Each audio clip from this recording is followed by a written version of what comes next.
of the Gator Intramural League and go to a Right, game and as we three. get in Champ Select here, one thing I want to see from Beast Coast is I want them to adapt to the 1-3-1 style that you saw come out of Avalanche here. Well, okay, the ban away the LeBlanc is a good ban against Adddamm, but I want them to draft something that's a little bit stronger than the Shen, that can deal with at least one of the picks you're going to see in the side lane. Instead of just having the Shen being a losing matchup, as well as a mid laner who's not really meant for the side lane duel that you have in 1-3-1 comps. As you see, the Vladimir's taken away to kind of shut down the split push comp that they threatened and force Akahnix onto another champion. Well, no, I'm just mad. Yeah, I know that when Rotation played them, my team, we banned the Vladimir after the first game. Didn't really want to deal with it. If you're Avalanche, you're gonna do very similar kind of ban strat. Given Beast Coast, they're gonna do something different. Lissandra's still being banned. I don't think the champion that Cräzëd would play, especially given that the LeBlanc is already banned. It's kind of questionable. Certainly, I think Adddamm could play if he wanted, but not looking I think towards the that. idea is they're banning away champions that are safe for Craze to play and really try to press what they believe to be an advantage in the mid lane. Let Adddamm play to his comfort and really just snowball from the mid lane and carry the game himself. That could be what we're seeing because we did see 3 mid lane bans last time. This third ban was a Silas for them last time. It is still a Silas again. I'm almost. What I'm really curious about though is whether or not we'll see Adddamm maybe go to the Irelia this time. I mean, the Ahri was fine, but it wasn't able to really create anything. It got kills where things were created around them based on an engage that someone else had started. So maybe see whether or not he goes to a different champion, whether or not he stays with the Ahri, maybe just a slightly different comp, but result in Adddamm being able to. Well, do the other more. thing to notice is that the Ekko's still up. Last time they picked up Ekko on their first rotation red side to take it away from Adddamm, give it to Defog. Oh no, they gave it to.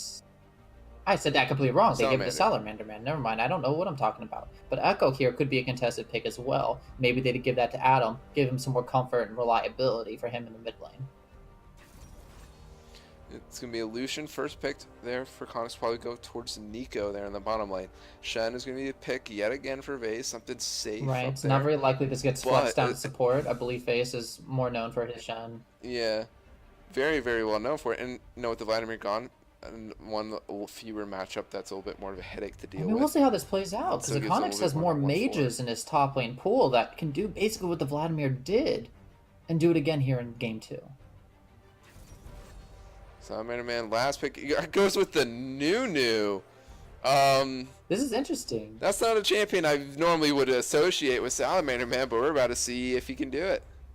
Right, I think they're just trying to throw each other off of their comfort picks. Take the Nunu away from DeFox after he had a good showing. Rek'sai picked up for him. What's very weird for me is that the Fox in me, he goes to his first, maybe his second game on Rek'sai, but has a very good Jarvan as well. I'm kind of surprised they don't actually go for that. And Leona picked up when Braum was still available. Outduel. Mashiro had a really good showing on Braum and has had good showings in the past, and Braum left up. He goes with Leona this time. He really wants to press these engages. Yeah, this whole draft is very weird for me, and there's some misfortune pick up for LordSkellington, getting him on something he's very good on. You know, ultimately, he fell very far behind in the bottom lane, and this time now getting his best champion. See whether or not that makes any bit of difference. But I was gonna say, this whole draft otherwise though has been very weird because there's other champions that we normally associate with these players that they're more willing to play with, so they're going towards other picks, even when their main picks that they're probably having their best picks so far are still up. Ban so far is going to be the Zed towards Cräzëd and Ahri towards Adddamm. See whether or not they ban the Ekko even away from him, or maybe the Irelia, or if they go to a different lane. Yasuo also banned towards Cräzëd, so everything out towards Cräzëd. He still has the Jace, is that one of the champion that he's played in the mid lane, still available, so whether or not he goes with that or something new. Right, and I'm willing to bet that Red Side's going to be saving their last pick for the mid lane, make sure they get that advantage there, and see if they can play through that. That looks to be what they're trying to do with their 2 mid lane bans. Akali is going to be the last ban. Adddamm, I guess, playing that a little bit. I'm not a champion that he would normally just kind of that he would just pick and play and try to win a game with, although very, very strong champion in its own right. And let's just look at the So it goes bans with now that they've those all two. come through. There's Morgana going through potentially for support. But if you look at the bans, that's arguably 9 champions that could be played in the mid lane. You know, Lux is more likely a Hyperion's support pick, but those still a lot of mid lane focus from both teams, making sure that this matchup goes the way they want it and not how the other. So it's going to be a Kennen. Probably for them for the top side, yeah, so it should be a Lucian 80 carry, nothing too wild there. Could still be a Lucian mid, still being flexed around. No, oh, it's a Riven. So, okay, so it's a Kennen mid. I'm willing to bet that this is I a think. Riven mid based on Craze's champion pool. Oh, Yeah, that's with true. the Yasuo, the Jace, and Zed, and all these other we mechanical have AD two champions. We have 2 Riven players. We have Fobs, aka Fat Booty, and Cräzëd, more likely. And there's the Ekko coming through. That should be Addams. Right, so we're going to have melee assassin skirmisher mid lane matchup this time around, it looks like. Kennen to Shen. Kennen does bully out the Shen early, but since Kennen's a little bit more auto attack based, it won't be as bad for the Shen to survive compared to the Vladimir. Now, there will still definitely be an advantage, and definitely turret plating probably going over to Akahnix on the Kennen, but a little bit safer, I think, compared to, or not safer, but probably a little less frightening in the early game. Now, the gank assist from Kennen is really good come level 6, but we'll see how the solo lanes play out. For jungle matchups, actually, we had kind of a reversal in style here. Last time we had the Fox playing the control style with Nunu and Willem. Now it's Salamander Man playing the tank, and the Fox playing the aggressive Rek'sai. So it's very. Let's say though, Salamander Man is much more well known for the tank and kind of controlling picks, but I haven't seen him really bust out the Nunu before. Although it's supposed to be a very strong jungler, so we'll see whether or not he can actually have a big impact. Right, With it. he's going to need to in this game because last game just actually got out of control. This game, if he can not, maybe he doesn't need to go into the lanes and turn around the pressure, but what he does need to do is keep them stable. Make sure that the 1v1s don't get out of hand, and make sure that Rek'Sai doesn't come in and actually just totally dismantle one of these matchups. That's going to be his role this game, as well as set up wards for their team rotations. Because they're going to, well, both teams still have the possibility of split pushing and side laning. Beast Coast is definitely looking to play more towards team fight with all of their AoE ultimates and all the utility that you have coming from Ekko, Parallel Convergence, Nunu, Absolute Zero, Misfortune. I can't remember her ulti's name, but a lot of bullet time. Thank you. A lot of crowd control and AoE damage coming out. That's going to be really decimating, especially if they get into a close quarters fight in the jungle mid rotation or something like that. So that's something to look for. What is very interesting though about this is that, and it almost feels like Beast Coast have figured out a successful draft against Avalanche, because Avalanche now have such a volatile team comp. I mean, you have Riven in the mid lane, so you have a melee mid, although arguably against another melee mid in Ekko. But then you also have a Kennen top lane. So just some very volatile champions all around. Kennen should be safe into Shen. And so I kind of get that. You know, this is, it all kind of makes sense. But this is really very different team comp than what is standard. And it feels like Avalanche is being forced onto these picks based on what Beast Coast tend to play. And I don't know, it just feels like if Beast Coast can't get a lead in any lane, whether it's bot lane or the mid lane, then they should be able to easily spill it over onto the rest of What the I want to see in this game is, even though they didn't really have a lead in the game, they didn't press any engagements when they had numbers advantages, even if it wasn't really a lead. They have a couple instances where there were 4v3s in the mid lane. They didn't really have the engage tools to do anything. Now, you still don't have a lot of engage tools drafted here. You can still maybe pull something off with an Ekko Parallel Convergence or a Nunu Snowball. Or what I'll be looking for these Morgana bindings come out and see if they can get some picks and really start to turn around at least some of these losing lanes and see if they can make an advantage for themselves somewhere, anywhere, and play around that. Now, as we are getting into things, Common that Morgana, very, very good champion into Leona. Can pretty much stop a lot of Leona's engage just with the click of a single button. And it's very crucial too, given that you've picked a Misfortune for yourself on bot lane. Very low mobility, doesn't have a Silver Spell Shield or an on the hunt movement speed bonus when she presses R. You're just kind of stuck if you get hit by anything. So Morgana's Black Shield would be crucial to keeping her safe from all of these backline threats you have in the Rek'Sai, the Kennen, the Riven, the Leona, the list goes on. Now we do have a Kleptomancy coming out of the Kennen. This is not unusual pickup rune here, but it does mean that he's not looking for an Aftershock or an Aerie, something that's a little bit more safe and controlling. The Kleptomancy is going to let him get an advantage in the range versus melee matchup with the Shen and really try to snowball it. So we'll see how that goes for him. Yeah, and I mean, overall, you can kind of, what's the word? We can kind of create stipulations as much as we want as far as what these teams can do, but these teams all just really feel like very, very heavy skirmishing. Like there's going to be a lot of fights in the lanes, quite a few solo kills, maybe some roams and stuff that create some kills, rather than full-on team fights, unless it gets to that portion of the game, just because there's that many kills. But almost feels like whoever gets that early lead is going to be the team that gets to be able to close it out, and probably should be able to close it out. Right. The one saving grace is that Beast Coast do have Shen, so that if it is, again, even, or if BC is even ahead, they can then establish that 1-4 or 1-3-1 very easily and have a very quick response, much faster than Avalanche ever could. Right, and the Shen Global Pressure will do that, and of course, especially if Morgana goes towards Swifties or Moby Boots, she'll be able to run around the map and throw Black Shields on whoever needs it in a pinch. So hopefully we see some of that come out to mitigate a lot of this skirmish threat that Avalanche brought to the table, but I still don't really see a whole lot of answers to the side lanes. Yeah, Ekko could probably deal with the Kennen, and hopefully you drafted it to deal with the Riven, but I don't see Shen winning either of these potential side lane matchups, and that's going to potentially be a liability for them. You see, we have a 5-man bush stack. Now, it's going to be an invader. Now, with the Morgana binding available, Mashiro, a little bit of trouble here, is going to dodge out that first one. Hyperion missing means everyone's going to run away. Right, nothing really gained or lost there. There is one ward that goes into the red buff.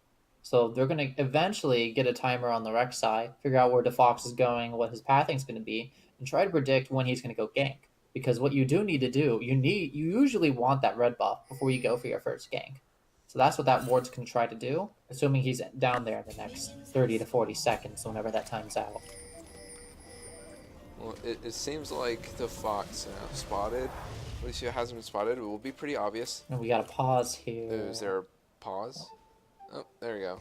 We're good. Just making sure it's paused. It should be obvious that that's where the Fox is going to be starting. For that, we said no. He's actually making his way back down towards red. It's just going to take that first. We're going to see the bot lane leash. So both junglers starting towards the bottom side of the map, I think. Right. Yes, that is what it's going to be. I don't know why I thought Ekko was right. Beast Coast is going to know that this is where Rek'Sai's starting, and likewise for Avalanche, they have a ward there on the Raptor Pit, and they're going to see that Nunu's not starting there. Whether or not he shows up at that camp second will determine whether he's going to focus top or bot side. It looks like he's not going to be pathing up that way, so they might figure out here that he's going to be more interested in the bot side. Both junglers are on this bottom side of the map, and actually, Rek'Sai right now does have the dueling advantage. And they're actually going to be meeting up there in the jungle. Let's see whether or not the camera will pan over to it. No, it won't just yet. There it goes. Smite. It goes over to DeFox, winning out that one. And that's a lot of time lost if you're Salamander, man, on this Nunu.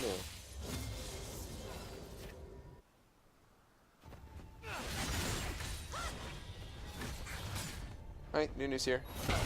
But biggest snowball ever. That's a big snowball. That actually lands on Cräzëd. A decent amount of damage is going to be done. Nunu does a lot of damage early, especially when he gets that much wind-up time on the snowball. And that's a lot of pressure. A nice trade by Adddamm there on the Cräzëd. Is going to drop him low. Start popping those pots. He's got 3 of them. It's going to take a little bit and be able to get Cräzëd out of lane. Already below half HP. Sorry, not half HP, half mana. Right, he does have the 3 pots, but what he doesn't have is like a Doran's Blade or a Corrupting Potion, or something that's going to give him sustain. Well, I guess Corrupting Potion doesn't do a much better job, but he's not going to have elongated sustain that a lot of other AD champions opt into when they choose Doran's Blade. So once those pots are gone, you're relying on base health regen, which Riven does not have a lot of. So that's potentially something Adddamm can attack in this 1v1 matchup. It all depends on his mana pool, and right now, he's already gone through 2 of his corrupting pots, still about half mana. But not, he can actually force those pots away. Although there's only 1 more health pot for the Riven as well. Looks like the bot lane for Beast Coast doing a lot better. They're laugh spamming, so you know they're having more fun this game. Nico is about 1/3 HP, really struggling with this poke, and there's a lot of it for LordSkellington and Hyperieon. Right, Misfortune Morgana is a very impressive lane. A lot of long-range skill shots, ranged poke, and very hard to counter-engage, especially this early. So this pressure is going to add up to a small CS advantage potentially here in a little bit, though they're looking to be about even in CS numbers at the moment. Biscuits coming through for Lucian as well is going to help him out quite a bit. Vaesz not having a lot of fun up there, taking some poke from Akahnix, although up in CS at the moment, doing just fine. Looking to out the rest, nothing too startling yet. Looking like Salamander is recovering at least from that lost scuttle. Fine. The difference there in the CS, at least for the junglers, is going to be that scuttle that you didn't get, but otherwise we're even there. Even pretty much across the board, nothing too school yet, except for Nico is extremely low down here. LordSkellington and Hyperieon just laughing away. Hey, League of Legends is all about having fun, so these two just exemplifying that the most. No, League is a hardcore competitive game. This is just a for fun league, so that's the difference. I see. Actually, that binding was very nice, so I'm so glad of you to be able to point that out. Nothing too crazy, I guess, as Canberra to craze. Oh, no, as I say that, the biggest number ever. Right, so they're trying to build up this mid lane pressure, really trying to force the Riven out of lane. If they manage to do something like that, Nunu can take the Infernal Drake, and that is an Infernal Drake that spawned. He can take that Drake solo and pretty early, too. Especially with his bot lane pressure that's already been naturally amounted. Vaesz not having fun there with this poke, but he is fine. There should still be fine. Nico having even less fun with the amount of Pokemon in the LordSkellington Hyperieon very low on mana, see how long they can actually keep this up for. Cräzëd just hit 6. Adddamm, no mana here. Ultimate pop from Cräzëd is going to have to get the flash out from Adddamm. Ignite is burned as well, but here comes the return gank on the mid lane. This is the first blood kill. Adddamm actually goes down from the Ignite, and Cräzëd doing the majority again. Oh, drops very low side man. He got really ballsy there going in. He should be fine getting out. Salamander actually burnt his flash too to try to secure it. Very unlucky for Beast Coast. Yeah, that's unfortunate, and that's a lot of that mid lane pressure again backfiring, just like what we saw in the last game in bot lane. A lot of jungle attention being put towards one lane in particular, and then having the result actually be uninfluenced, bouncing back the other way. And now what do? You know, you lost all this pressure in mid lane after you spent so much time trying to build it up. So we'll see. They still have control over the Infernal Drake for now. And if they can get that, that's at least a consolation prize for giving up First Blood. If anything, that actually might even be worth it. Because the Infernal Drake is going to help their scaling. And especially when you get to this mid-game state, you have a lot of damage between the Misfortune, the Ekko, and maybe even the Morgana. So the Infernal Drake could help them out quite a bit in surviving mid-game, getting towards the late game.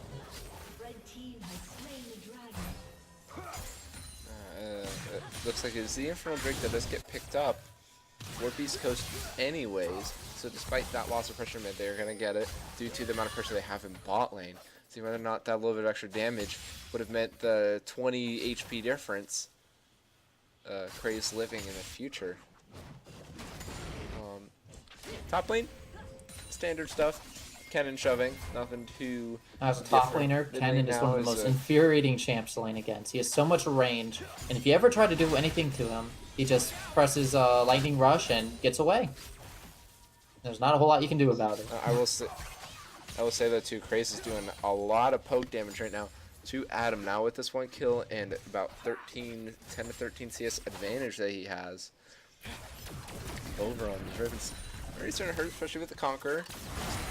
Just going to get to that true damage very, very fast.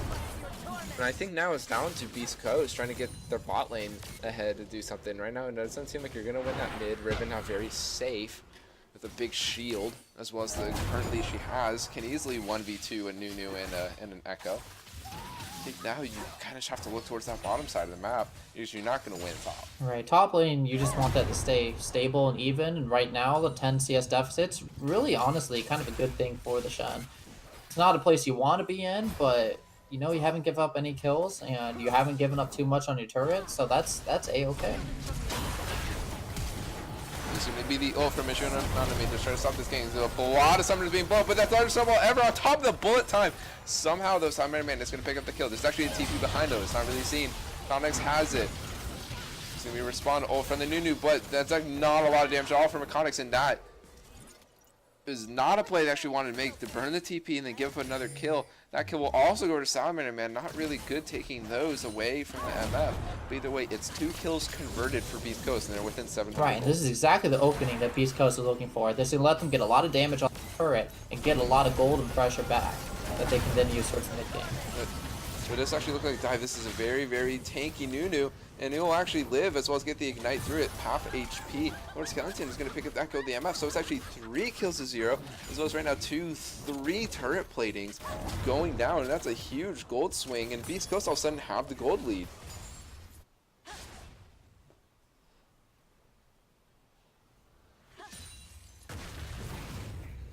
Alright, we see the Shen catching up a little bit in farm here. Wave will be crashing in, so Kennen will be able to pick up a lot of that and maintain a little bit of a lead. But it won't look like the 15 CS lead that he had earlier as well, especially given that he died that one time. And another huge advantage that Beast Coast actually have is that since Akahnix burnt that TP, got nothing for it, and actually just took a negative, just took a big deficit from it, he's got no TP for another about 4.5 minutes. Vaesz has Sane coming up as well as his own TP, so you can make 1, potentially 2 teleports before Akahnix even gets his back up. Adddamm, super low, actually dodges out on the Riven ultimate. Great play from him. Gets Cräzëd's ignite for his. No flashes being burnt there at all. Nako's going to choose to base here, set up for any potential skirmishes that are coming up, while Riven's just going to collect the wave, shove it in, and increment even more of a CS lead for herself. Depending on what she decides to base, and when Beast Coast decides to pick a fight, this is where advantages can really start coming through for one or the other. So we'll see which decision's right. But it looks like Riven's basing now. Vaesz now on the Shen. I should feel like he's at a point where he can start doing a lot. Akahnix is going to drop this. The Kennen ultimate is actually losing this fight. There's enough MR out of Spectre Scout, out of the Merc trap. Yeah, and Kennen base damage on his ultimate is really not that much, and Proto Belt isn't the strongest of items. Flash forward by Defox going to knock out Vaesz, but it actually shields out all the damage. So free flash burn, and Beast Coast are really absorbing this pressure now at this point. That's Rek'Sai's main playmaking tool there, is the flash on burn. So with that down, there's a lot more openings that you have making plays, and you don't have to worry as much about getting counted on. Salamander Man towards the spot side gets a great gank off, and there's actually such a great chain CC. He'll pick up that with the absolute 0. That's another kill onto the bot lane. Not too much for LordSkellington there. Didn't contribute too much, but that's now a head Nunu. Should get very, very tanky and pretty much unkillable. He's even tanking that gold. No, also on the top side. Minion wave. And now it feels like on the top side, yes, you're down 20 CS, but now feels like you're actually winning that lane now. And this should be the bottom turret. Should be first blood turret.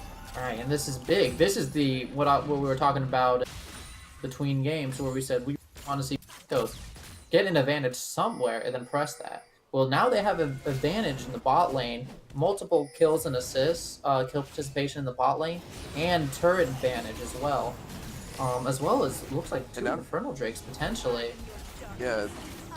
See whether or not Defox can actually contest this, and they can't get it. Crazed here on the Riven.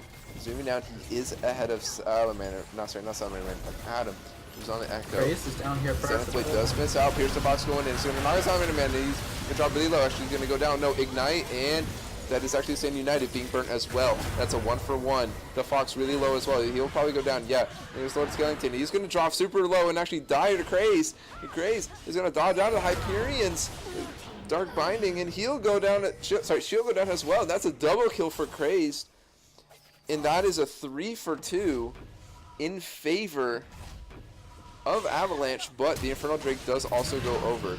Oh, flash forward from Cräzëd. And he'll pick up that, so it'll be actually a 4-for-2, and that's also a bigger gold swing. Right. But still, double Infernal is probably still worth it. Well, it's hard to say because a lot of people say, how many kills is a Drake worth? Even for Infernal, some pros will say, not a single kill. It's hard to say though, because small leads can lead to bigger ones, but also an Infernal does secure item leads a lot more. And another thing a lot of people don't know about the Drakes is the first Drake is more powerful than the second and third one. So while this was the second Drake for Beast Coast, what they're doing more importantly is denying the first Infernal Drake to Avalanche. So until they get that first Drake, they're going to be even farther behind.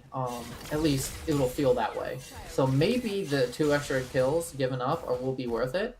But the other thing to notice is this is a 4-0 Riven. She picked up so much gold in that fight, even without the Infernal Drake. And that amount of gold, in terms of items, may be worth more than an Infernal Drake anyways. So we'll see how they play around the Riven, who has their gold lead, compared to how Beast Coast plays around their bot lane, which is where most of their lead is built up at the moment. Your Trojan done for the Riven, unless she did have it already. Yeah, now she's got an extra She's coffee. have a lot more for basic abilities up for more time. Yeah, so Riven's such an interesting champion, because unlike a lot of other champions, a lot of her scaling, although she scales really hard with AD, CDR is her favorite stat. The more she gets her combos up, the more damage she does. So she would rather buy that Caulfield's rather than a BF sword. So this is a huge advantage for the Riven compared to the Ekko, who's still sitting on components of his first items. And I will say too, the 3 early kills on Salamander, man, those are nice for him, but it almost feels like there's not as much gold for LordSkellington to be able to just to win a whole team fight with. To wonder if there's gonna actually be any way to be able to stop Cräzëd, and that's a huge amount of damage, and all of a sudden Vaesz is blown up. And on the other side of things, Salamander man actually goes a bit too far forward. Great bullet time. It's actually going to catch out Mashiro and Nanami, and that's another kill. That one goes over, though, to LordSkellington, and across the map, it's a 1-for-1. Right, so that was a kill finally onto the Misfortune. It's going to help her a lot. They got a lot of mid lane priority, so hopefully they'll be able to chunk out this turret. They won't get it this wave. Well, maybe they're going to tank it. No. Okay, so they're going to wait for the next wave or two to try to get it. But this is going to open up the Rift Herald for them. And Rift Herald can definitely help them start knocking down turrets and open up the map for rotations. And already this is a big improvement for Beast Coast, because they already have one more tower than they had all of last game, even though they only have 1 tower this game. And that's actually such a great Dark Binding that lands there onto Lucian. Ignite, he'll go down as well. A 3rd kill for LordSkellington here on the MF. Is doing so good right now. Ooh, Black Shield to come out, save the Rift Herald from going down. And on top of that, Mashiro is forced to flash out. Hyperion drop really low as well. There's the... She's actually going to go golden. I said there's. Let's get Sandy United. Oh, that's such a huge shield. He's going to keep her alive. And that is going to be the Fox going down here on the Rek'sai. And all of a sudden, it almost feels like Avalanche are scrambling. Mashiro will go down as well. It's 10 kills to 6. Rift Herald's still up. That's going to be 2 turrets. And this Rift Herald's going to crash into a 3rd. Alright, this is a huge swing, and the more towers you get out of the mid lane, the more room you have for your map rotations as well. And also is less security for your team in general, since mid lane is the closest lane to wherever objective you're playing towards. Oh, but that's actually such a huge engage. Cräzëd's on the side. He's going to blow up the Ekko right away. He's now on to Vaesz. It's about half health Riven. Vaesz forced to flash away. They can't get anything else. Probably won't. Yes, but all that while they're chasing kill those to kills, 0. yeah, they got 1 kill back on the Herald, crash into the inhibitor. So that's another objective that was taking a good chunk of health off of, that they can look to pressure in the next respawn period. And that engage from Akahnix actually was the cost of his flash. They do get 1 kill, but maybe would have liked to have multiple, especially now finding themselves all of a sudden down 4 turrets to none. That mid lane inhibitor is exposed. It's a broken base. They are going to pick up an Infernal Drake here, which, as we talked about, getting your first Infernal Drake is bigger than getting the second or third. So getting this one back is going to nullify a lot of that advantage that Beast Coast had picked up as well earlier. and it prevents the threat of a triple. Oh yeah, the triple is very scary, and especially when you start looking at Elder Drake and how Elder Drake amplifies the bonuses you got from the other Drakes. That's, wow, triple Infernal with an Elder is actually one of the scariest things in this game. But luckily, we don't have to see that in this game. Very questionable rotation though out of Beast Coast. They sent 4 top, but Avalanche already had 4 mid. They actually get this mid outer, and all of a sudden you see everyone recalling from top lane except for LordSkellington here on the MF, who just run down with that shred available, and all of a sudden it's a lot of damage onto the mid inner turret, and didn't really feel like they had to do too much to get that. But engage. Akahnix is going to drop immediately. That's a kill picked up for Hyperion. They do get 1. They save the mid inner, but at the cost of the mid outer turret, probably not worth it. Right, it's hard to say because they still have a huge lead in terms of turrets and structures in the mid lane. But yeah, you did send 4 people up just to collect a minion wave. Well, you could have sent, just Shen or somebody who really needed that experience in CS at the top side and keep the rest of your members mid. You would not have lost that turret, and you would have got more golden experience on someone who really needs it at the top side. But now with that kill, they're looking at this mid inhib. The Shen is top, but has to stand united available. Oh, yeah, a few more seconds on. That's such a low inhib. No, they do get it. Team fight though here. Akahnix is finally available, but Hyperion is doing a really good job putting them all up. Adddamm gets 1 kill in the bag. That's on the Leona, but MF is already down. Cräzëd is still alive here on the Riven. That has to be the target. Akahnix is going to get 1 kill as well. Now all of a sudden, Beast Coast is completely split. They didn't get the Riven. Vaesz is going to go down as well.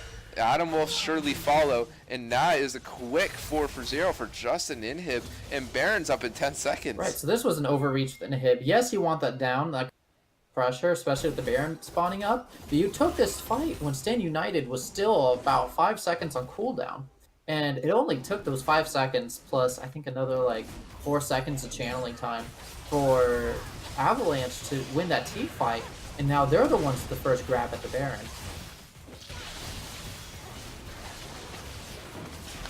Questionable macro here within the last couple minutes by Beast Coast. There's just a lack of patience. All you had to do was wait another minion wave. It would have stacked up more minions, and you would have had a stronger push, plus you would have Stand United readily available to start off that team fight. You could have been the ones to pick that fight on the side of Beast Coast instead of reacting to Avalanche's play, which you couldn't even do because you didn't have Stand United.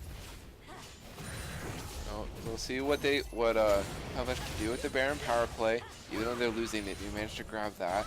See if they can push out. Maybe they can get that last outer turret up in the top side. Stabilize this difference. They're actually up in gold, although it feels like they're actually losing because of the objective difference. But recently, though, they've gotten the last 2 neutral objectives, 1 Infernal and 1 Baron, to just 2 Infernal of Beast Coast. Right. We'll see whether or not this is the big enough difference for them to be able to pull this Right, so there's back. only 1 dragon difference, and yeah, there are 2 turrets, which is pretty big in gold value, but notice how the individual lanes are still winning for Avalanche. That despite all this map pressure we've seen in all these fights going over the way of Beast Coast, they've been accruing small advantages in the 1v1s and the 2v2s with respect to the lane partners. And this is going to start showing through more and more as more items come down for these different players. And again, we have a 4-man in top lane, and the last time we saw this is when it went bad for Beast Coast. But this time Beast Coast are actually going to grab that top outer turret despite the fact they don't have the Baron. Cräzëd is solo shoving up that mid lane, fighting against super minions, but has Baron minions himself. You see 4-man pushing top. Vaesz is recalling from bottom lane. Stand United still quite not yet available. It does have TP though. Backing it looks like for an item. Running mid to have to clear that. They know Cräzëd is coming around to Fox. They don't know who's onside. No, there goes the Fox. Rushing on top of LordSkellington. Goes unstoppable here. The bullet time comes out. The Fox will go down and set the cost of the bullet time. There's the Kennen engage, as well as the Riven, and everything is just melting. Double kill for Akahnix. Nico, there's the Riven. Nice binding here for Hyperion onto Cräzëd, but that's a triple kill for the Kennen. Adddamm forced to go golden. See how long he can actually stall this out for, but Won't be for too much longer. There he goes. Cräzëd picks up that one. That's a 4-for-1. And it's just Shen left available. He used to Stand United. Shen's not going to be able to do anything against this this Baron power play. Baron is so strong at 20, 21, 22 minutes. And he has to play as a not ranged champion. No wave clear, not even a Tiamat to his name. Against 4 champions, most of whom are ranged or have very good dive potential. No, as these things happen, we see Salamander running up. Everyone, that's actually a 3-man knockup. Everyone is back there looking towards Cräzëd. They're finally going to focus down the Riven. They're trying to get out. We see MF trying to catch up. Strut is available. Very low health Riven. She actually uses blast gun, gets over the wall, and will be fine. Yeah, they really wanted that 700 gold bounty sitting on. Really shut her down, and getting her off the map does open up plays for you. But unfortunately, putting all that time and effort trying to chase down a champion that's very hard to lock down, they ended up getting nothing for it.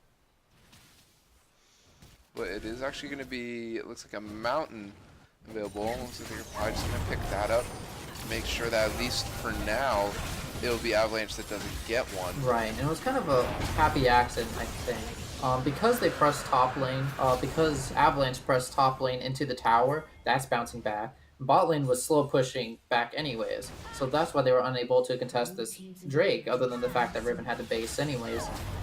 They had to go make sure the side lanes were not going to push against them. And just the unfortunate base timing for Riven, I think, is actually the ultimate reason that they were not able to contest this dragon here. The other dragon's now a win condition for that's Beast Coast on the red side. This does leave mid lane open since they have 3 members mid, 3 members bot side being chased down by the Riven.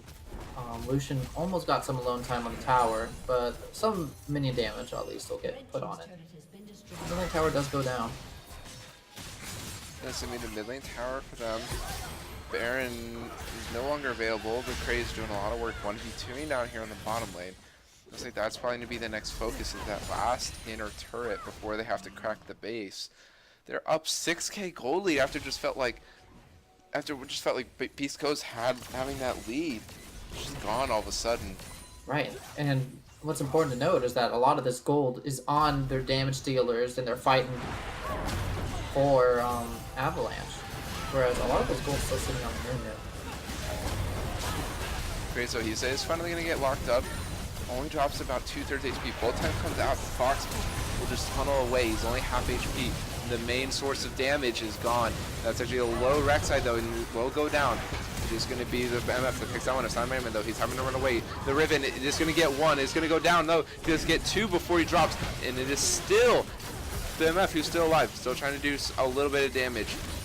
And again, Vaesz is going to try to run away, but now becoming a tower dive. That's going to be LordSkellington locked up and drops as well. And it's just Vaesz low on the Shen. He's having to run away. It's another 4-for-2 that just goes in favor of Avalanche. And this just seems so frustrating. Yeah, this fight was Coast. very questionable for me. Kennen was pushing down mid lane, and we saw that Vaesz on the Shen was actually just sitting right inside the base gate, looking for that Stand United. He ended up giving up on looking for Stand United, walking down towards the fight. But throughout the entirety of the fight, he actually did not end up pressing the R key at all. There were a few different times. Maybe you want that on the MF, maybe you want that on the Ekko. That shield might have saved somebody and gave them a little bit more outplay potential, and maybe would have turned that fight around at least more towards neutral. Instead, that's a 4-for-1, I believe, and 4-for-2. Multiple towers and inhibitor going down in the favor of Avalanche. Now it just feels like Avalanche turning this thing around for what seemed like was going to go to Silver Scrapes, now becoming their own Avalanche towards that 5-0 match record. They're now up 7.5k gold, see whether or not they're actually able to close this one out. They have the mid inhib available, unless the tower's still there. I'm not too sure about that. Top as well as another place they can push, but they have Baron pressure right now with the bot inhib gone. It's like that's where they're focusing around, dropping all their vision, setting up for it so they can close out this game. Yeah, looks like Vaesz is opting more for a split push build. He just built a Tiamat. He's not really sitting on a dedicated tank item. Yes, Sunfire and Spectral Cal have health and resistance stats, but he's not sitting on a Randuin's or a Gargoyle Stoneplate or anything. A Warmoth that are really designed for being tank and frontline only. Well, this is an interesting play. And it's going to be the Baron started up, and it's the Riven that's actually in the base, drawing every single member of Beast Coast away. They don't actually know that the Baron started up, but Cräzëd is doing as much as he can to stop this. But Cräzëd is going to go low, and it's actually going to completely drop. So that's the trade for the Baron sneak, and it's too late for Beast Coast to do anything about it. That's a 250 gold now, if bounty you're going over to the Ekko. Maybe he gets a larger item off of that trade there, but you still don't have a whole lot of wave clear on the side of Beast Coast to deal with empowered minions. So we'll see how that goes. Yeah, and if you're Avalanche, all you have to do, you have to wait 30 more seconds, let Cräzëd get up, join the team, and then now you can start your 1-4 yet again, and wait for another team fight to kind of explode, then get the Kennen back into the team fight with the TP, and you can try to close things out with the team fight if that's what Beast Coast decided to go This is for. interesting. So even though they have the Baron on the side of Avalanche, they're still very concerned about this Dragon win condition that's been accumulating for Beast Coast. So even though their priority, the Baron really helps them more out in pushing minions and knocking down structures. It only gives them a limited amount of combat stats, but that seems to be where they want to focus. But a big issue for Beast Coast is that this is just another mountain. So even if they do fight this and they get the dragon, how much will it cost them? They're actually forced away from it. Here's Avalanche though, they're on it. It's like they've started it, they're gonna do it. It's gonna be Beast Coast that's gonna back away. This is gonna waste some valuable Baron time, give Shen time to clear up the top side and protect that tower, which was dropped very low. And maybe they can save another inhib before this Baron buff expires. This Leona Otho was burnt. They try to catch out Adddamm here. Doesn't actually get him. No flash available for him yet, though he didn't burn it there either. And all of a sudden now you have the Riven split pushing the bottom lane, making sure that there's at least one, maybe two people here. Deal with it. Oh, Binding lands. Ignite is dropped, and this Riven's going to drop low. Bullet time gets used, and the Riven does go down. That's a quick kill. It's a 5v4 now. Adddamm is forcing her in the mid lane. Nico is about half HP. The Colling's going to be used, so those flash and heal. Now it's the Leona flashes over the wall. Great flash. Try to get away here. This is so much committed on the and side. Nothing's been gone so far, but here goes the largest double ever. That actually lands. We see Kennen though around the backside. Hyperion's going to go golden. Locks up one. And here's the binding to follow.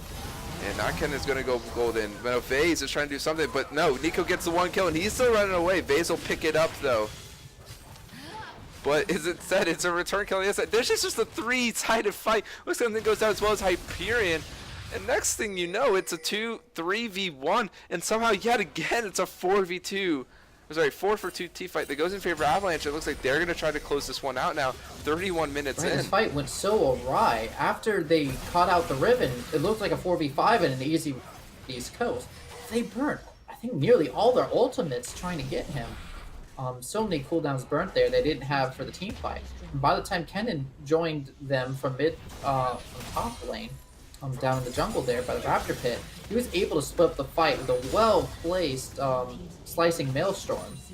Kennen ulti, able to split up the fight and really let the Lucian just pick off members. And yeah, what looked like a 5v4 easy win ended up being a huge victory for Avalanche. Momentarily, it was 2 inhibs down. Now it's just the mid inhib. Sounds the bot one respawns. It's 3 naked inhibs.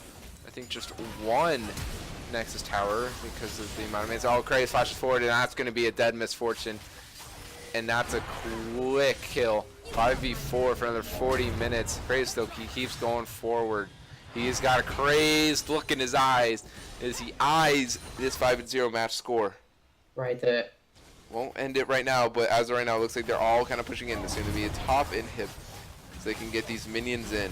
And they're going to walk up 2 waves of minions, and see they don't actually go. No, they should go for the game here. We'll find out. Maybe they're just going to go for the safe triple inhib just because of how scrappy this game has been. Yeah, that's what they're going to go for. Right, and by taking the inhibs, you're waiting for the Riven back on cooldown. It's already 3/4 of the way back. Another like 10 or 20 seconds, and it'll be available again, even though Misfortune is about to respawn as well. So what you're going to do if you're Avalanche is you're going to wait for these siege minions that are now spawned in all 3 lanes to walk in and crash into the Nexus tower. And while red team, while Beast Coast is trying to fight off these Giga minions, that's your chance to pull up the 5v5, which you already have advantage in already. And you're fighting alongside these huge minions that are going to be doing a lot of damage and blocking skill shots as well.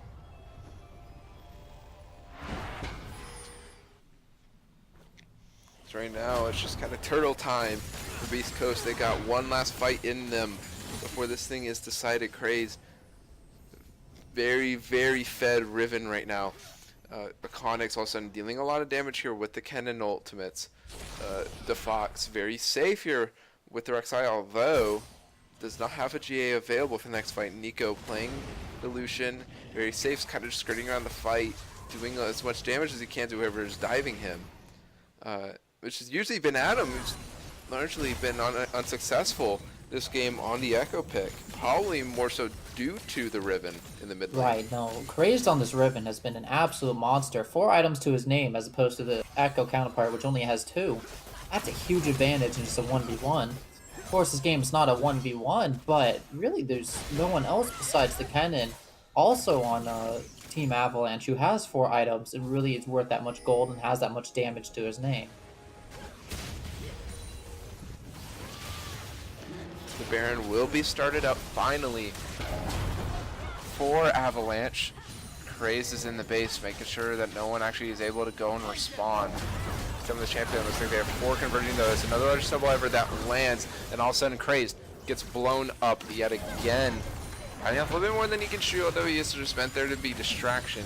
It does look like the rest of Avalanche will clean up the neutral objectives and use them for one final stomp down when Cräzëd comes back up Yeah, again. I'm not too keen about that play. The first time they ran Riven as a distraction, they got a lot of ultimates and flashes and things like that. I don't think they got summoners, but they got a lot of ultimates for it and were able to win the team fight thereafter. This time, they were going to get the Baron. There was no contest for that. There's no vision. There's really nothing red team can do to contest, especially with super minions crashing into the Nexus.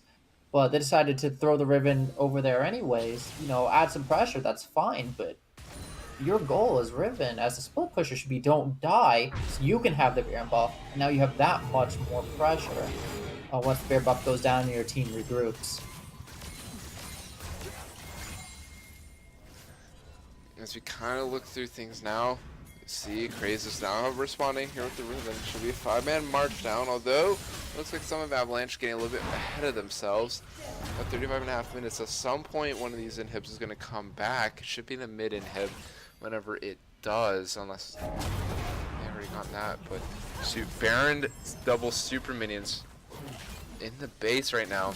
Cräzëd running up as well as Nico on the Lucian. Should be one final team fight. Ooh, Bonnie is actually land, and this is actually a good time to get this fight. Bullet time goes down. Akahnix is first to go gold and flashes out. Actually does get away. Cräzëd goes in for the save here. 3-man knockup as well. Here comes the Fox on the backside of things too. He's doing as much as he can, but not every single member of Avalanche is here yet. That's one down. It's actually Cräzëd that is down right now. The Fox that can't really do as much either. It's a 1-for-1. Adddamm is down. Nico flashes forward. He gets LordSkellington. That's a quick 2-for-1. It's a double kill for him. Hyperieon is forced to flash away, but no, it will be Fox that gets that one as well. Now all of a sudden, that will be the end of the game. With all the minions climb into the base, crowd in, and get the kill that matters, the Nexus, and that is Avalanche in 36-26. Right, another pretty fast game? Well, that's more towards average.